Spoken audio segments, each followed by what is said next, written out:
কেউ পাও সারতে বই নেই, হ্যাঁ কেউ পাড়া সাড়াসাড়ি নেই। সোজা কথা, কথা যা কমো হকালালি। মসজিদের ইমাম সাহেবের বেতন দেত গেলে পেটে খিদে থায়। কয় কি? কয় মসজিদের ইমাম সাহেব কে হে 3000 ঠায় হয় না, হ্যাঁ 2000 ঠায় হয় না। কিন্তু যদি সভাপতির পকেটে টাহাত দিয়ে মসজিদের ইমাম সাহেবের তো আর বেতন হয় না। এ একটা মহল্লার মোস্তান কেডা ইমাম সাহেব। আমরা হেই ইমাম সাহেবের 2টা বেতন দিতে গেলে আমার কষ্ট লাগে।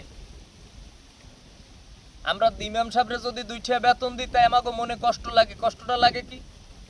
ইমাম সাহেবের এত ডিঠা লাগে কা? না, ইমাম সাহেব তো ভাত খায় না, হে তো পাথর চাবাইয়ে খায়। হ্যার তো ফ্যামিলি নেই, হ্যার তো গুরুগারা নাই। কথা যা কমু পিওর, কোনো পাও ছাড়াছাড়ি হইবে না, কোনো কথা হকালালি হইবে।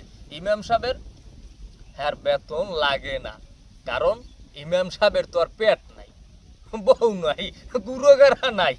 হ্যাঁ ইমাম সাহেব একলা। হে পৃথিবীতে মানুষ রূপে জন্মগ্রহণ করে নাই তো, হে পৃথিবীতে জন্মগ্রহণ করছে হিসাবে, বাতাস হিসাবে। হে নামাজটা পড়াইয়ে দৌড় দেবে, দিয়ে হে বাতাসের লাগে উড়ে যাইবে। হের আর বেদনাদি লাগে না, আর বেশি ঠেয়া লাগে না। এই সমাজের মানুষের মন মানসিকতা পাল্টানো উচিত। মসজিদের ইমাম সাহেবরে ভালো 2টা বেতন দেওয়া উচিত। কারণ এই ইমাম সাহেব আমাকে নামাজ পড়ায়, আমরা 5 ওয়াক্ত হের পিছনে নামাজ পড়ি। হে আমাকে নেতা, কিন্তু এই নেতাই তো এখন এলাকার জনগণ মানতে চায় না।